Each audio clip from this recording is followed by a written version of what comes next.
What's up, everybody? Welcome to the very first episode of Get Up to Parr with Sabrina. And as you can see, I am your host, Sabrina Parr. Guys, I am so excited to finally be in front of this microphone again, okay? It has been since 2018 that I think that I've done any type of broadcasting. And I'll be honest, I really have missed it. So a couple things we're going to cover today.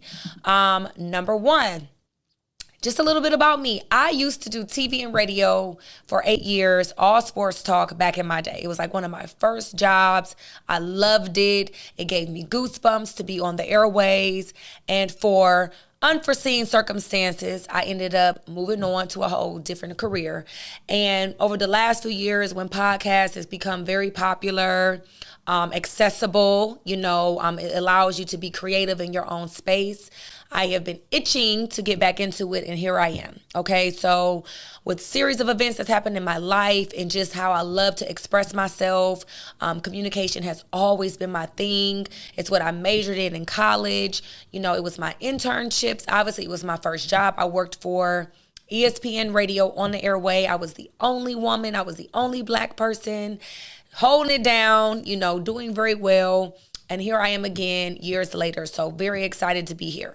So let's address very quickly the elephant in the room. My voice is totally raspy, guys. This is not how I typically sound.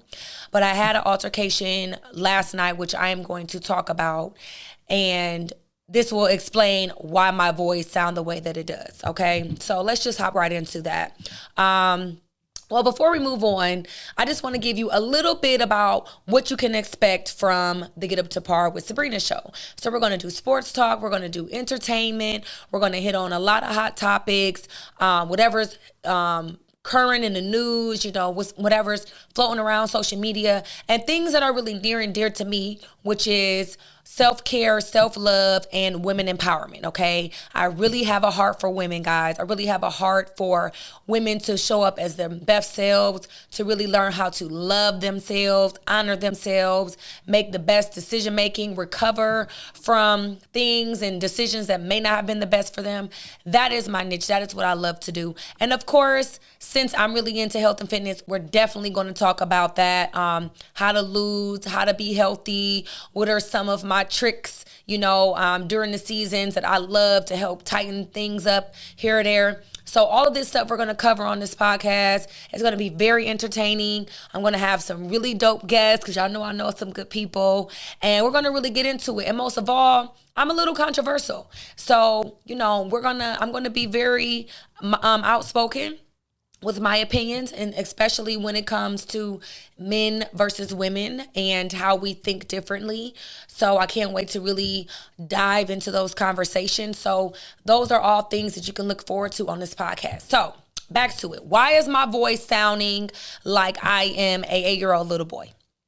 Okay, so yesterday night, I was out with some friends having dinner at a restaurant that I frequent. And I have been going to this restaurant for years.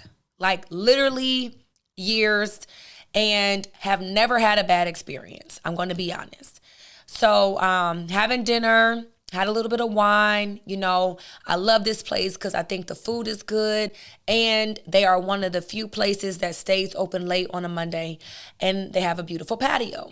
So, when it's nice outside, you want to hang out on the patio, socialize, linger a little bit, don't want to be rushed.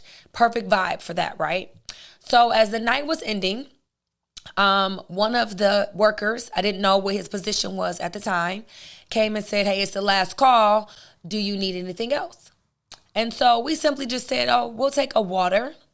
So this young man proceeds to reach behind wherever he could find a glass of water and hand it to us and say, "Oh, you can take this one." Now, first of all, this water is used. It's been sitting out somewhere. We don't know who it belongs to, and that's just nasty. Why would you ever try to give me a used water? So what I said was, okay, yeah, that doesn't belong to us. Can we get a fresh water? This man, you're not going to believe what he says to me next. Like, it literally had me stuck. He said to me, "Oh, well, if you don't take this, I don't know when you're going to get some more water because I'm just too busy to go get it." can you? So, all right. So that was the first part of this story. And I think I responded to him and said, are you kidding me? Are you serious right now? And he just walked away. He went inside. We were on the outside patio. He went inside, did whatever he was going to do. Now, I sat there with my friends. We discussed what just happened a little bit, but I'm really thinking about how I should handle this situation. Should I address it? Should I not? You know, what is it about me that made him think that I would be okay with receiving a used water and then you getting upset that I don't want to receive it? Like, what about my appearance makes you feel that was okay? So because this is not my first time dealing with bad employees, bad service, bad thinking, I was a little fed up and I was tired. So I decided to go inside and see if there was a manager I can speak to. I go ask the bartenders, hey, is there a manager here? Lo and behold, the young man that offered me the used water is the manager. Okay, so now I'm even more upset because you as a manager should be way more skilled and prepared in your customer service. The number one thing you learn as a manager is how to serve your customers. And I know this because I've been a manager of gyms. I understand customer service is what's most important to keep your business thriving.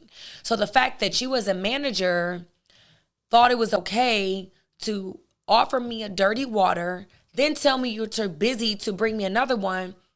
And guys, guess what he was busy doing? Drinking wine.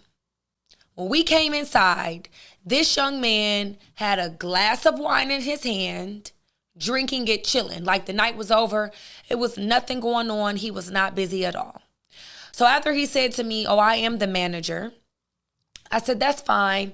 Give me your name because obviously I need to go above you and speak to the owner. Oh, if you want to know my name, you can go outside and look at the sign. My name is on the sign. Oh, so now I'm just beneath you, right? Like, can you imagine me out of all people, like what was going through my head as this man was talking to me in this tone and using his choice of words? So I said, sir, I had my phone out because I'm in my notes trying to write down his first and last name.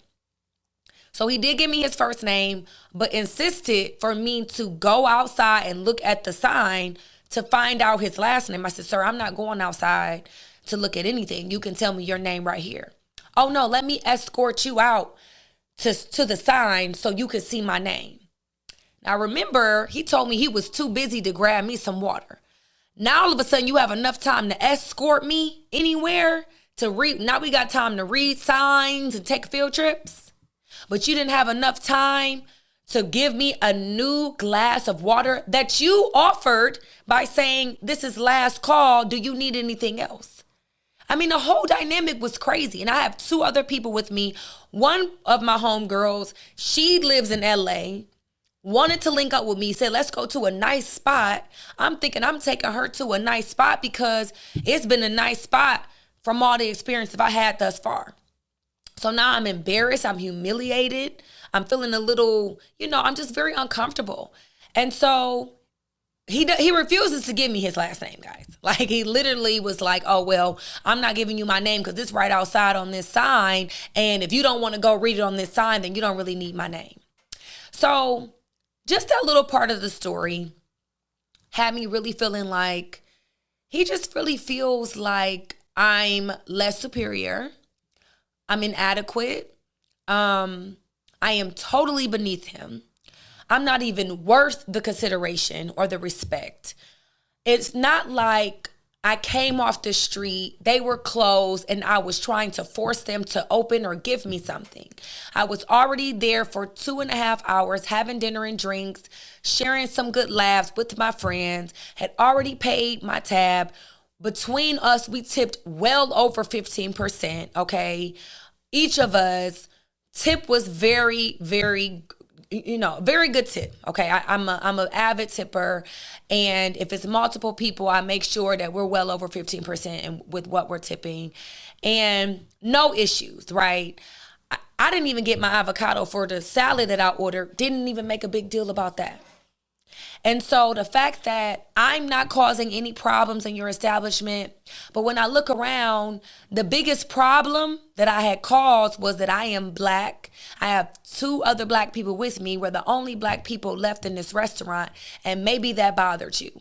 Maybe you were ready for us to go. Maybe you felt like because you feel however you feel about us, you don't owe me any respect. Those customer service principles that you learned, that I'm assuming you learned, do not have to apply to us because of who we are. And I can only make this assumption based on the experience that I had. So once he kept hitting me with, let me escort you outside to this sign to read it. So now I'm livid. We're going back and forth. I'm asking questions like, who do you think you are? Do you even understand who you're talking to? I'm not a little peon. You have to show me respect. How dare you? And none of these, my tone and my choice of words, which remain respectful the rest of the night, affected him. It did not bother him in any way. So we get outside and I indeed go look at the sign to get his last name. It's in cursive. It's an Italian restaurant. I can barely read it. I don't know if it was Salerno or Salerna. I'm struggling with the name. He's still not helping me with it by telling me the name and the correct spelling. He could care less. So I said, you know what? Do you understand how powerful my influence can be?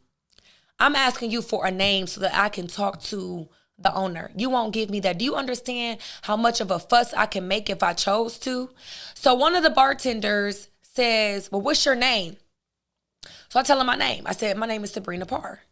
He said, oh yeah, that's her. So obviously somebody in there was aware of who I was and maybe had somewhat of an idea of my influence.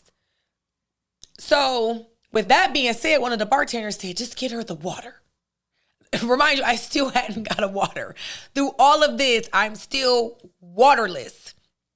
Okay, so we're going back and forth, and he's basically, as I'm speaking to him, because now I'm outside reading this sign, this man locks the door and goes inside.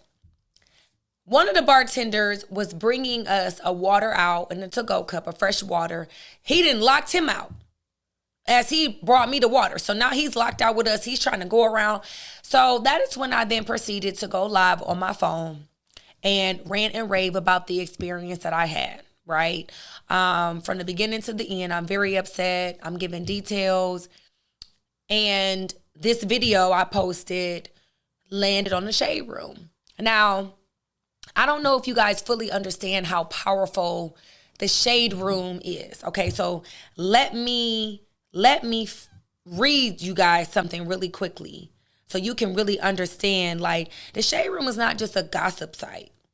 It's not just something to do when you're bored. The Shade Room is very powerful. So out of the top 10 media publishing companies in the world, I'm going to read you the top 3.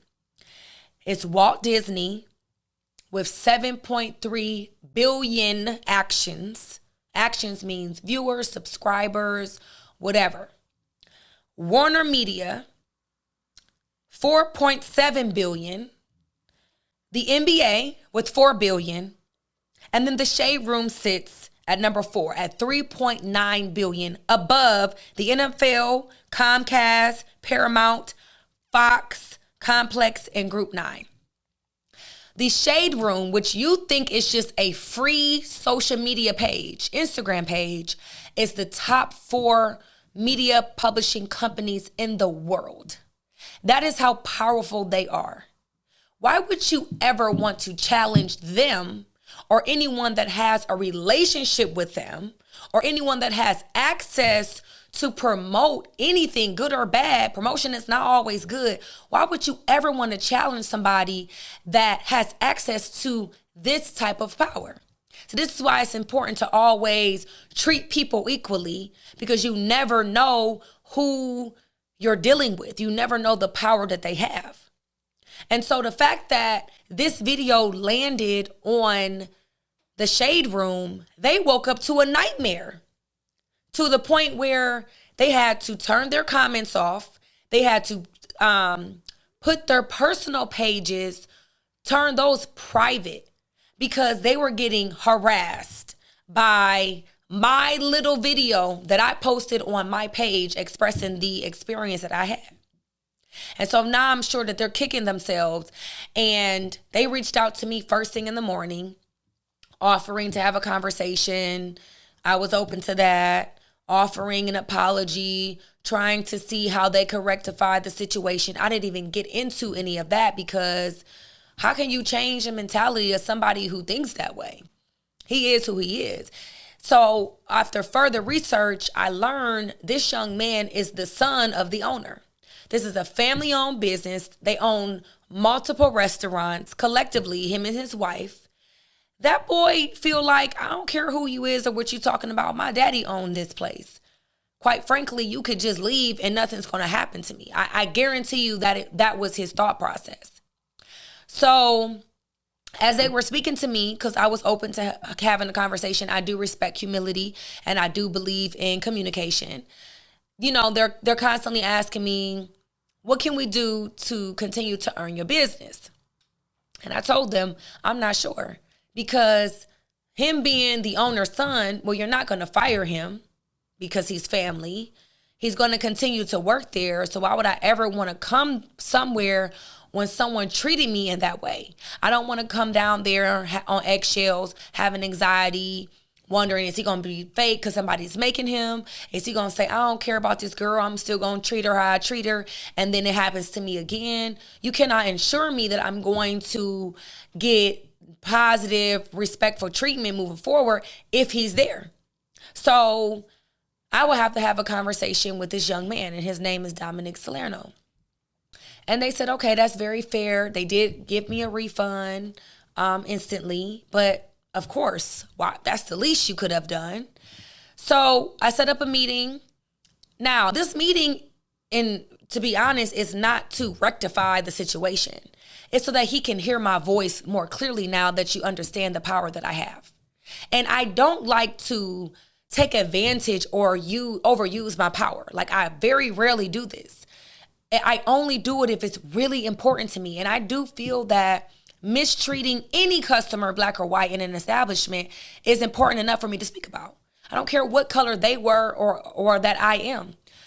The way I was handled was totally wrong. No ifs, ands, buts about it.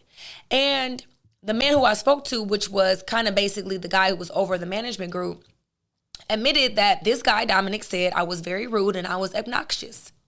He admitted that. So you knowing this, moving forward, you felt like it was okay. So yes, because you disrespected me to my face, you're going to have to honor me to my face. That's the only way that I'll even have a conversation with you. Never on the phone. I have not had that conversation yet.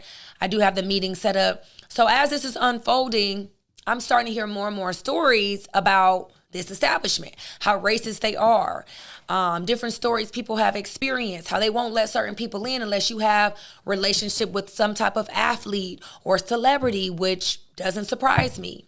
Then I go to their social media page. Do you understand that there's not one black person on their social media page? Not one. That is alarming for me. And number one, I wish I would have looked at this sooner, because that lets me know you're not even marketing to me. I have no business there.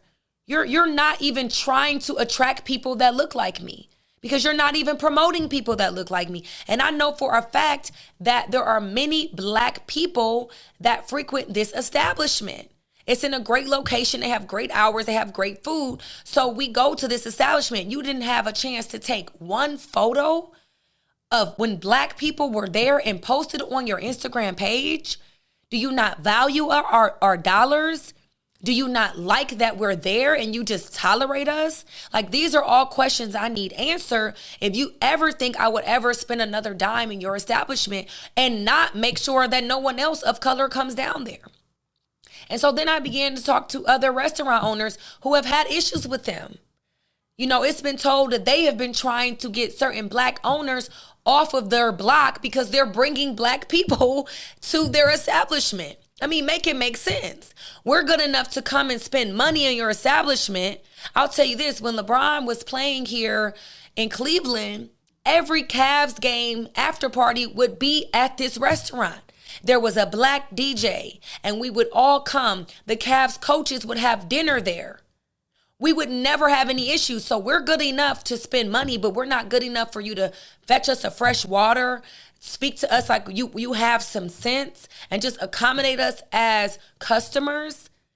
Now it's more alarming than when I started off.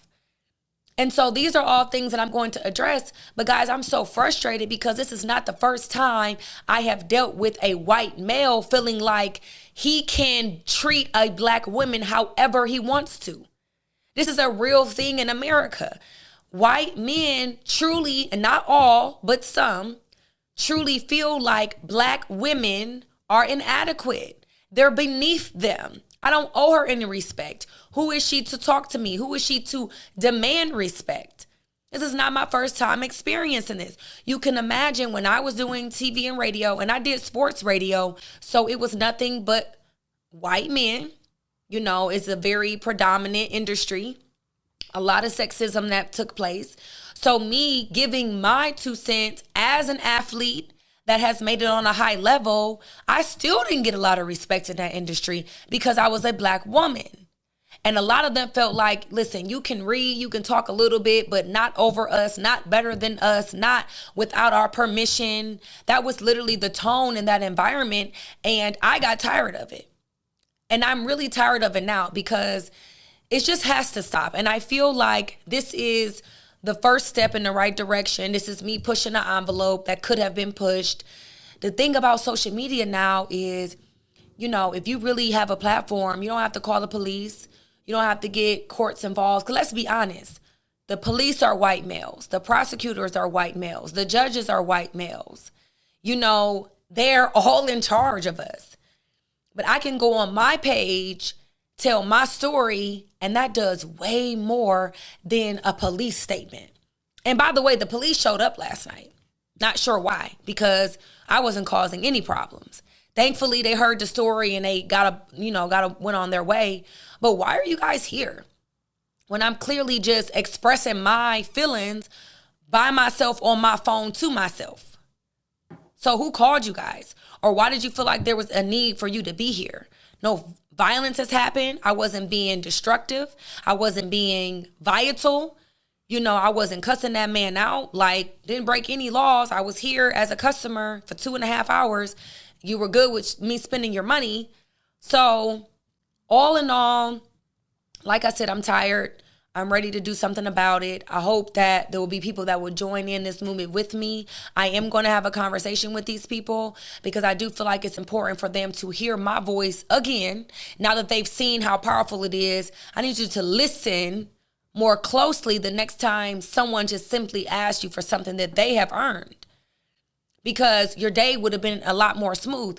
And if I choose to let it go, you don't know the impact that has already been done. You may not ever be able to open your page back up because a lot of people do not forget bad treatment. And the fact that you were trying to hand me used water, I could have got the health department involved. I mean, there's so many factors that I could have involved. I am not the type to try to destroy anybody's business. Number one, I'm a business owner. I do believe in human error. I do believe in humility, and I do believe that people make mistakes. So I don't think I would ever take it that far. And I don't think this is a situation of bad customer service. I think this is just bad thinking.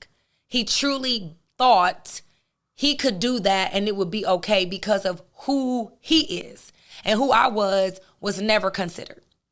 And I don't think the health department and involving those type of companies would change any of that.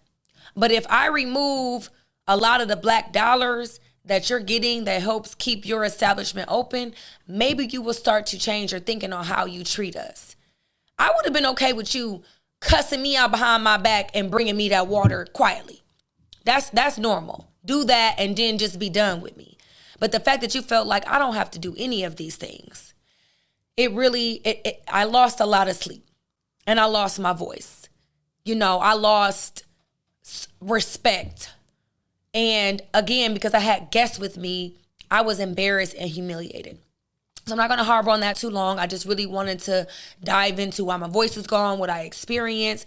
I would love to hear you guys' comments on your experiences. This place is called Lago. It's located in downtown Cleveland. If this has ever happened to you or anything similar, I really want to talk about it. I really want to hear about it. I'm really interested right now on having these conversations. And I have the energy and the time to move forward with making sure that at least they will think twice the next time they have a Black person in their establishment and they want to look down on them or feel like that they don't have to be treated with the same respect as everyone else. So again, when you see this, please chime in the comments, shoot me a DM, however you have to do, whatever you have to do to get involved in this conversation. I'm ready to have it. Okay, so moving on, because this topic really does make me upset. So ladies, I don't know if you've been paying attention to my Instagram page lately, but I have been a little controversial and asking some questions in regards to dating and husbands and things of that nature. And it's been very interesting to see some of you guys' comments. One of my most recent questions was, so if you're a lady that is married and you have a really good man, you know, whatever your definition of having a good man is, that's the type of man you have, right? So let's say you've gained some weight. And I'm talking about over a short period of time, not you've been married 30 years and the weight just comes as you get older. I'm talking about maybe a 2 to 3 year, 2 to 5 year span. You've gained a little weight. It happens to all of us. And your husband comes to you and says, baby, I really need you to lose this weight or I'm going to cheat on you. Are you going to lose the weight or are you going to lose that man? And this is a question that I presented on my social media page, right? And I answer my own question. And so, number one, I respect honesty. Okay, let's be honest, y'all. These men be lying. Okay, so anytime they present the truth, I honor that. I respect that. And it takes a lot of balls to come to their woman with that uncomfortable topic. Now, he may not have to use those exact words, but the point was, I'm struggling with you gaining this weight, and this force is causing me to want to step out on you. That's basically however he presented it. That is what he meant. And I would lose the weight because, number one, I've been married before. I do believe that, you know, marriages create their own vows and what works for them, right? But as a wife, it is your sole responsibility to your husband to honor him, to respect him, and to try to meet his desires, okay? All that, oh, I need to make myself happy. Sweetheart, that was kind of what you were supposed to do when you were single, okay? You can't get into a marriage and then start being about self. Marriage is very selfless, and it's your job. It's his job to also honor you and to respect your desires and wishes. But as a wife, you are supposed to honor your husband, respect your husband, and want to fulfill his wishes. So, I believe in it's my duty. And number one, y'all, men are visual. If that man is saying he's struggling, trust me, he is struggling, okay? Because he was struggling before he said he was struggling. So now that he has verbalized this struggle, you got to do something about it. And saying, well, he got to love me at whatever size I'm at, that's true. He can love you when you heavier. That doesn't mean that he's still going to be turned on to you. That does not mean that he desires you now in a sexual way that you've gained weight.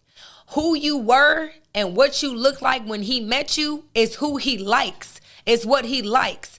And you should try to look that way as best of your ability. I truly believe that. Continue to try to, whatever hairstyle you had, keep that. Whatever he likes, do that. Whatever size that is, keep working at it, change your diet, whatever. Nowadays, you can get the surgery and get everything cut out. Whatever you have to do to present your best self to your husband, I truly believe that is what you should do. And some of these responses on my page were a little mind-blowing. They was a little selfish, ladies. I heard a whole lot of me's, and I got to do what's best for me, and how dare him say that to me, and I'm getting rid of him, and I'm getting rid of the weight. That really blew my mind. So you gonna lose the man and still lose the weight anyway. Now you single and got to start over with a new man that's gonna have new issues. At least you could have stayed with the issues you knew about. And we already said he was a good man. A good man can still be honest. A good man can still very much keep it real with you about his issues and what he's struggling with. That doesn't make him not a good man because what he said to you was hard to listen to. So I also want to get your take on that as well. I know I talked about it a little bit for a few days on my page, but I want to hear, are you losing the man or are you losing the weight? The next question I have for you guys that we're going to discuss is this. Do you feel that it is harder now than ever for women to submit to a man? Why or why not? Because I've seen a lot of talks about men saying women don't know how to submit. Women aren't submitting anymore, blah, blah, blah. Women are saying, well, what are we submitting to? You lead, you don't even know what you got going on. You don't even have a plan for your future. I'm just going to follow you and you blind. What is your take on that? Me personally, I will say yes. It is very challenging for me personally to submit to certain men. It's my nature to want to follow a man's lead. I'm a woman, I'm a daddy's girl. Ooh, I can't wait for you to tell me to do something and then I do it because guess what? It's like approval. I do something you want me to do. I know he gonna feel good and he's gonna reward me. We both win. But if you are lying, cheating, confused, unorganized financially, don't have no plans, I cannot submit to that. You're gonna have me lost with you. And so a lot of these men are just saying submit because I am a man, but I don't believe that's what you're supposed to do. I believe submit because I have a plan and my plan will work if you submit to it. Now, I do believe that there's different forms of submission. It has one definition, but I do think there's different ways to show I am submitting to you. And it really has nothing to do with you just listening to what he says, because that's respect. Not arguing with him in public, not, over talking him, not, waiting to have certain conversations when friends and people are not around. Those are all ways to show respect. But literally submitting is saying, listen, I am giving myself to you. I am following your lead. I am literally relinquishing myself over to you. That's tough. That's tough to do with these men these days who haven't even decided if they want one woman or not. That's tough to do. So I really want to hear your take on that.